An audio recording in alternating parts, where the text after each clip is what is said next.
오늘 우리에게 주시는 하나님의 말씀은 신약 성경 베드로전서 2장 11절에서 25절 말씀입니다. 함께 읽겠습니다. 사랑하는 자들아, 거류민과 나그네 같은 너희를 권하노니 영혼을 거슬러 싸우는 육체의 정욕을 제어하라. 너희가 이방인 중에서 행실을 선하게 가져 너희를 악행한다고 비방하는 자들로 하여금 너희 선한 일을 보고 오시는 날에 하나님께 영광을 돌리게 하려 함이라. 인간의 모든 제도를 주를 위하여 순종하되 혹은 위에 있는 왕이나 혹은 그가 악행하는 자를 징벌하고 선행하는 자를 포상하기 위하여 보낸 총독에게 하라. 곧 선행으로 어리석은 사람들의 무식한 말을 막으시는 것이라. 너희는 자유가 있으나 그 자유로 악을 가리는 데 쓰지 말고 오직 하나님의 종과 같이 하라. 무사람을 공경하며 형제를 사랑하며 하나님을 두려워하며 왕을 존대하라. 사환들아, 범사에 두려워함으로 주인들에게 순종하되 선하고 관용하는 자들에게만 아니라 또한 까다로운 자들에게도 그리하라. 부당하게 고난을 받아도 하나님을 생각함으로 슬픔을 참으면 이는 아름다우나 죄가 있어 매를 맞고 참으면 무슨 칭찬이 있으리요. 그러나 선을 행함으로 고난을 받고 참으면 이는 하나님 앞에 아름다우니라. 이를 위하여 너희가 부르심을 받았으니 그리스도도 너희를 위하여 고난을 받으사 너희에게 본을 끼쳐 그 자취를 따라오게 하려 하셨느니라. 그는 죄를 범하지 아니하시고 그 입에 거짓도 없으시며 욕을 당하시되 맞대어 욕하지 아니하시고 고난을 당하시되 위협하지 아니하시고 오직 공의로 심판하시는 이에게 부탁하시며 친히 나무에 달려 그 몸으로 우리 죄를 담당하셨으니 이는 우리로 죄에 대하여 죽고 의에 대하여 살게 하려 하심이라. 그가 채찍에 맞음으로 너희는 나음을 얻었나니 너희가 전에는 양과 같이 길을 잃었더니 이제는 너희 영혼의 목자와 감독 되신 이에게 돌아왔느니라. 아멘. 날마다 기쁜 새벽 큐티 말씀 나누겠습니다. 고난과 박해의 시간을 잘 견뎌내라. 그리고 하나님께 전적으로 의탁하며 소망을 가지고 성도답게 살아라. 이것이 요즘 저희가 계속 묵상하고 있는 베드로전서의 중심 주제입니다. 이것은 1세기에 본도, 갈라디아, 갑바도기아, 아시아와 비두니아의 실질적인 박해를 경험하고 있던 성도들에게도, 그리고 21세기 대한민국의 코로나19로 인해 괄시당하고 있는 교회와 성도들에게도 이 핵심 메시지는 동일한 것입니다. 어제 말씀에 이어서 우리는 또 다른 정체성을 대하게 됩니다. 어제는 택하신 족속이요 왕 같은 제사장이요 거룩한 나라라는 하나님 나라의 정체성을 우리는 확인했습니다. 오늘의 주시는 그 정체성은 바로 거류민과 나그네 같은 자라는 것입니다. 이 말씀은 참 우리 본능과는 다른 말씀이다 싶습니다. 왜냐하면 일단 우리는 어디든지 정착하려고 하고 적응하려고 하고 안정적으로 우리의 손에 무언가 쥐려고 하는 것들이 강합니다. 그리고 신앙적, 영적으로도 비슷한 것 같습니다. 교회에서, 목장에서, 어디에서 적응해야 되고, 그리고 또 무언가 사역도 안정적으로 잘 해야 되고. 그런데 하나님께서는 우리들을 거류민과 나그네 같은 자들이라고 하십니다. 이 땅에 잠시 머물다가 갈 사람들이라는 거죠. 그리고 손에 등에 무겁게 지면 질수록 힘든 사람들이라는 것입니다. 그리고 돌아갈 본향이 있는 곳이고 우리가 영원토록 안식하면서 살 수 있는 집이 따로 있는 사람들이라는 것입니다. 그렇기 때문에 우리의 가치관은 세상의 기준과는 다를 수밖에 없습니다. 세상의 기준은 우리 육체가 무엇을 원하는지 그것에 귀를 기울이고 또 본능을 따라가라고 설명합니다. 그렇지만 하나님 나라의 가치관은 11절 후반에 보시면 영혼을 거슬러 육체의 정욕을 제어하라고 합니다. 세상은 우리에게 또 손해보지 않으려면 착하게 살면 안 된다고 합니다. 그런데 하나님의 말씀은 12절에 보시면 행실을 선하게 가져서 주께서 오시는 날에 하나님께 영광을 돌리게 하라는 것입니다. 그리고 18절에서는 더 구체적으로 말씀하십니다. 사환들아 범사에 두려워함으로 주인들에게 순종하되 선하고 관용하는 자들에게만이 아니라 또한 어떤 자들에게요?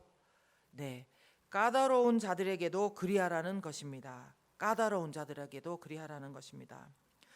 비록 우리가 예수 그리스도 안에서 자유함을 얻었지만 그렇다고 해서 내가 하고 싶은 대로 그렇게 사용하지 않아야 한다는 것입니다. 16절에 보시면 자유로 악을 가리는 데 쓰지 말라고 하십니다.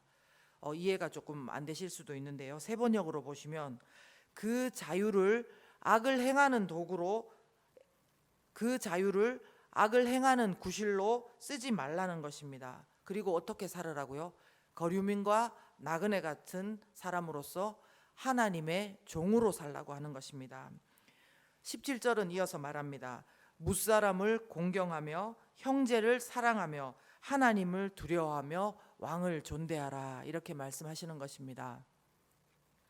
물론 우리에게 지금 왕은 없습니다. 우리에게는 대통령과 그 위정자들이 있지요.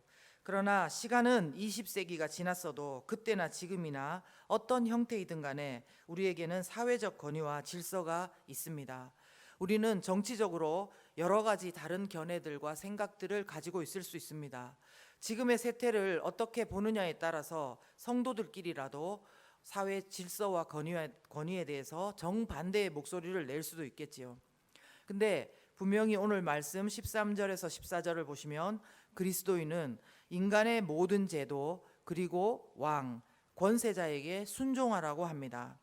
분명히 우리는 하나님 나라의 시민이고 국민이지만 이 땅에 사는 동안에는 사회적인 권위와 질서에 순종하라는 것입니다. 당연한 말 아니냐고 쉽게 말씀하실 수도 있겠지만 시대에 따라서 이것은 엄청나게 큰 어려움을 견뎌야 하는 말씀이 될 수도 있습니다. 특히 1세기에 이방인으로서 그리스도인들이 겪었던 국가적인 핍박과 고통, 죽음에 대한 공포를 생각한다면 정말 이 말씀을 지키는 것은 어쩌면 사람의 힘으로는 도저히 감당할 수 없는 경지에 거실 수도 있다는 것입니다. 그러나 정말 다행스럽게도 지금은 분명 코로나19나 각종 정치 사회 문제들로 인해서 어렵긴 하지만 교회가 꼭 전염병이나 퍼지게 하는 무지한 무리들로 인식되고 있기는 하지만 그럼에도 그때만큼의 핍박은 아닙니다. 사랑하는 여러분, 하나님의 말씀은 우리의 정치 이념보다 더 높은 권위의 말씀인 것입니다. 그러므로 말씀대로 우리는 하나님이 허용하시고 하나님께서 두신 사회적 권위와 질서에 순종해야만 합니다. 그런데 그렇다고 해서 어떤 악한 일을 하는데도 무조건 따라야 한다는 말씀은 아닙니다. 말씀의 맥락 그대로죠. 우리의 선한 행실을 통해서 주님이 오시는 날에 하나님께 영광을 돌리게 해야 되는 것입니다. 그래서 상황을 놓고 기도를 하고 분별을 했다면 내 영역, 내 권한이 미치는 영역에서만은 물러서지 말고 악으로 선을 이기는 저와 여러분을 하나님께서 기대한다고 생각합니다. 누구를 위해서 우리 이렇게 합니까? 우리 자신이 인정받고 잘났다고 이야기하려고 그런 겁니까? 아닙니다. 우리가 이렇게 하는 이유는 성경이 분명히 말씀하고 있습니다. 13절 보시면 인간의 모든 제도를 누굴 위해서 하라고요? 주를 위해서 순종하라고 합니다. 주를 위해서 순종하라고 합니다. 심지어는 우리 그리스도인들은 21절에 이를 위해서가 뭡니까? 앞에서 쭉 말씀드린 영혼을 거슬러 육체의 정욕을 제어하고 선한 행실을 하고 권위와 질서에 순종하고 까다로운 권위에도 순종하고 형제를 사랑하고 공경하고 이런 모든 것들, 이 순종하는 것들이 비록 고난일지라도 이를 위해서 우리가 부르심을 받았다는 것입니다. 왜요? 21절 말씀해 보시면 그리스도도 우리를 위해서 고난을 받으시고 우리에게 본이 되셨기 때문입니다. 또 우리로 따라오게 하려고 하셨다는 것입니다. 예수님은 죄를 범하시지도 않고 거짓도 말씀하시지 않고 욕을 당해도 맞대어 욕을 하지 않으시고 고난을 당하시는데도 위협하지 않으시고 오직 하나님께 부탁하시고 십자가에 죽으심으로 우리에게 죄에 대해서 죽고 의에 대해서 살게 하시고 나음을 입게 하신 분이시기 때문에 우리도 예수님의 본을 따라 살라고 하시는 것입니다. 사랑하는 여러분, 정말 이렇게 예수님의 본을 따라 살아가려고 몸부림을 치고 있는데도 혹시 애매한 고난, 부당한 고난으로 인해 오늘 아침에 이 아침에 마음이 상해 계신 분이 계십니까? 힘내시기 바랍니다. 우리에게는 이 모든 상황을 아시는 하나님이 계십니다. 하나님께서는 19절 20절의 말씀을 통해서 우리에게 이렇게 말씀해 주고 있습니다. 세 번역으로 제가 읽겠습니다.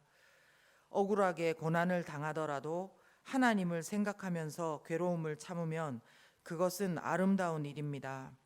죄를 짓고 매를 맞으면서 참으면 그것이 무슨 자랑이 되겠습니까?